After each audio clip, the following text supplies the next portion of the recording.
New Zealand, Heath and Martin, New Zealand Clarets checking in after the Aston Villa game. Oh my God, Martin! Boom! What a second half. After that rubbish we had to watch in the first half. What was all that about? I don't know. They were very slow. They were slow out the traps in the first half, and we had Pope to thank for keeping us in the game. Yep. Grealish and Traore and Barkley were tormenting us. And wow, I mean, how we kept it to 1, I'll never know. What was said at half time? I don't know. Well, the manager said that he didn't tear into them, but I'm not so sure about that. Wow, I mean, whatever it was said worked, and obviously the introduction of Cork, which was great to see, he's been missed. He obviously had a massive impact on the game. Goodmanson came on, Vidra came on, and we turned it around. Yeah, Vidra had a hand in two of the goals. Two of the goals, yep. McNeil had a brilliant second half, and Ben Mee possibly at fault for the first goal, maybe a little bit, but great header at the back post. Classic Burnley header. Yeah, from a corner. The second goal, it was clearly a cross, but it went in. But who cares? We'll take that. You know, a year ago those balls were going in. This year they haven't been, but now they're starting to. Yeah. And actually throughout the second half, whenever we had the ball and we went forward, unlike previous games, we looked dangerous. Yeah, you know, really dangerous. And looked like something could happen. And you know, you have to say that Chris Wood's had a lean patch of late. But let's talk about that third goal. I mean, we were talking about maybe taking Chris Wood off at half time. Yeah, we were. Okay, but because you know nothing was happening and he was out of the game. But then what a goal for the ages that header was. That was a brilliant header. And that's why Chris Wood's on the pitch. That's why he's on there. That's why he's on the big bucks. Yeah. That was a fantastic header. Great cross by McNeil, who had a great second half. But that header was worthy of winning any game, I think. So we're finding different ways to win. We won at Anfield one way, won at home this way. I'm really looking forward to see how we win at Chelsea. Oh, absolutely. They got a new manager, and let's stick it up them. Right. Absolutely. Anti-football, if you're listening, I know you are, because big shout out to Anti-football. I know for a fact you would have enjoyed that game, and you will be wringing your knickers out, Anti, after that game, won't you? On to Chelsea. We can go there and we can do something. Yeah, definitely. Up the Clarets. Up the Clarets. Goodbye from New Zealand. Hello, face reveal this time. It's a video, not audio. Another good result. I don't just do it when we win. Been very busy the last few weeks, but yeah. I'm not sure whether we deserved it. The second half, 1,000,000%. The first half, we were a bit of a shambles, I think. Defensively, that's the most open I've ever seen us, but second half, I mean, that is the best football I've seen us play in probably about 10 years. I mean, I will hold my hands up now and say I have been quite critical of Chris Wood, particularly this season, but you cannot... That second half was a proper centre-forward performance. Holding the ball up, letting the little man play off you when Vidra came on. Every time Chris Wood passed the ball off, he was instantly bombing it onto the 6-yard line. That is exactly what you want him to be doing. And then that last goal, I mean, that... Apart from Charlie Austin a few years ago from outside the box, that's probably up there with the best headers I've ever seen in my entire life. So, second half, we thoroughly deserved that result. I think Villa fans are they're a good team. They're a very good team. They play very, very good attacking football, but they're not the team that they think they are. They think they're this surge into the top 6 this season team because they've spent a bit of money, and it's... I mean, Grealish is a very, very, very exceptional player. He spends far too much time on the floor, as everyone knows who isn't a Villa fan. But the rest of that team isn't that good.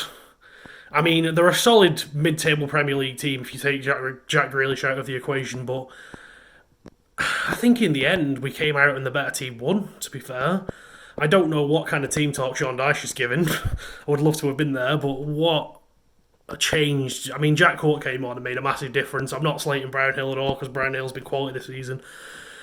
But he just changed the game. McNeil was bombing forward. You know, Peters as well, I have to say, Eric Peters has been the standout player of the season for me. Bit of an odd one, but he has. He's come in a few times now, filled the gap for Charlie Taylor, And he's just been quality. I thought, oh, Peters is on, so we're just going to play defensively. But he actually does play a nice ball forward. He gets involved and he does really well. But yeah, Pope kept us in it again, as he always does. But at the end of the day, I think we deserve to win that off the second half. I think we put in a proper quality performance towards the end, similar to what we did against Fulham, to be honest, albeit a different calibre of team. But can't complain, and honestly, kind of confident going into the Chelsea game now. They've not looked that great recently. New manager, new bounce maybe, but play like that in the second half, and I'd back us to beat anyone, to be honest. But yeah, what a night. So it continues onwards and upwards.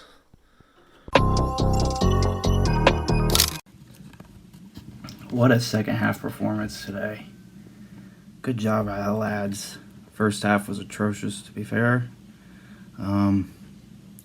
Court coming on he did good things today for sure. Pope kept us in it as usual. It seems like Pope and our back line kept us in it in the first half. Weren't creating much in the first half, and then I got to give props to Wood. Of course, he scored the game winner, but he also set up the corner to set up Ben Mee's header. He didn't give up, and he forced a corner. I mean, this is small little things. And Dwight kind of got lucky with the goal. Just nobody dealt with it, and it just went through. I mean, I guess it's on Villa, really, and just no one dealt with it, and we snuck through, and we got in there, and man, I was buzzing after that. It was great seeing Dwight score, even though it wasn't meant to happen, but it happened. And then after that, Dwight whips in a few minutes later. He whips in a beautiful cross to Wood, and Wood a much needed goal. He had a very good performance today. Good header. Just that was a tough header, placed perfectly in the bottom corner, and took the lead. Came back twice. Is phenomenal. I don't know when the last time Burnley's come back twice in a Premier League game. Been a while. Last time we came back in a game to win was Leicester last year. That was a turning point in our season. I think we've already turned our point this season, but this win, massive. We've gotten 6 points from two very good sides. And I would like to give underappreciated shout out to Eric Peters. I think Peters he's played well since Taylor went down and injured. I think we don't give him enough credit. Him and Dwight have decent chemistry, and he's a solid player, good team player as well. He can play anywhere on the pitch. Good player. And Jack Cork, he's like a new signing. It's like you haven't seen him in so long. He's played well. I think he might have to get a couple starting nods here coming up. I think Brownhill might have picked up an injury, and that's why he was subbed off a half. But we'll see about that. But yeah, good performance from everybody. Vidra, I forgot about Vidra. When he came on, he was part of the 2 goal he set up. He kept the ball alive for Dwight's goal, I'm pretty sure. He passed it to him anyways. And yeah, and Vidra, he's I think Villa's back line is a little tired, so Vidra's pace kind of got him on the back ropes a little bit. But good performance. Pope and Dwight with class performances. I'd probably give the man of the match to Pope, just barely. He kept us in it in the first half. Our first half was dreadful. The second half, we completely new side. We're now 9 points clear of the relegation zone. Fulham, Brighton 0-0. Probably a good result. I'd rather see Brighton win, so there'd be a bigger gap, but it is what it is. 9 points. I think we're going to be all right. At Chelsea this weekend, but hey, anything's possible. Get in Clarets, up to Clarets. Let's go, man. Hey, Clarets! How we doing? Anti-football here, and I am pussing my tits off again.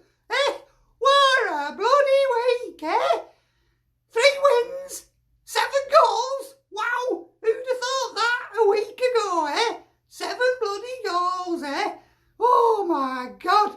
I went up bellying hot again last night, I tell you. Oh, I couldn't sleep. I were riding him indoors until bloody cows come home. He were ragged this morning, he were. Poor fella. But, I just couldn't sleep. Too excited, It's brilliant. What a bloody game that were. Fantastic. Oh, tell you, like a roller coaster, weren't it? I mean, game, not me. And oh, yeah, well, second half were a roller coaster, weren't it? First half, Jesus Christ, they murdered us, didn't they? Oh, I thought we were going to get a proper thumping. Oh, but we hung in there, didn't we? One way or another, we hung in there and somehow managed to get it in at half time. Only one goal down. And then whatever Dash said at half time, oh, that man, what a genius he is to turn that round, that performance, and come out and do that in the second half. Even when we went a goal down again, after coming back, we still went at him, didn't we? And bloody won it. Amazing. Oh, it was thrilling stuff, Oh, what a shame. Stadium were empty, though. Imagine that. If crowd were in. If turf would have been bloody bouncing, wouldn't it?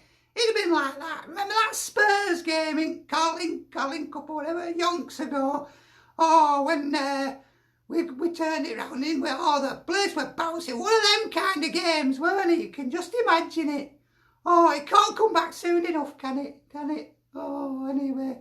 But yeah, what a bloody performance. Oh, fantastic stuff, Vince did well, didn't he? When he came on, all subs made a difference, didn't they? Corky, second half. And, Vince chased down that third goal, didn't he? Into corner, back to Dwight. What a cross. And, oh my God, what a header from Woody. Finally, come good. But, to get his head open on that and right in corner. Keeper's not getting that any day of the week. Fantastic stuff. Oh, brilliant. All right, upwards and upwards for Clarets. Who's the heck, Chelsea? Well, got Dukel in now, haven't they? Well, let's see what happens there, But I'm confident. We've got to be confident, haven't we? After that, we can beat anyone. Beat champions. Come back and beat that Villa side. We can beat anyone. Bring it on! Come on, Clarets! All right, that's me for now. Take care of yourselves. Ta-ra! Do-do-do-do! Anti-football! Do-do-do-do! Anti-football! It's FPL Claret here, and what a result that is. I mean, I'm not even going to say out about the game, to be honest with you, but look at that scoreline. All them lovely goals got more than Chelsea and United and Brighton and Fulham and Wolves all put together this weekend, and they all play, proper football, lovely attacking stuff. Credit to the league, whatever you want to say, and little old Burnley more than all of them put together. Come on, you Clarets. I think, we can be looking at that table feeling confident now. We're, 11 points above Fulham? Easy peasy. And we can start looking upwards instead of over our shoulder. We're only one behind Wolves, one behind Palace, and who knows, if Leeds decide to fall apart again, no reason we can't go above them too. I'm looking at Chelsea away and thinking we can have that, easy peasy. Well, it's not going to be easy, but we had Liverpool. They're better than Chelsea at the minute. We can have Chelsea, even at the Bridge. And it's City afterwards, but we've got a nice one after that. So there's no reason we can't start looking up the table instead of over our shoulders. So yeah, up the Clarets, up the league.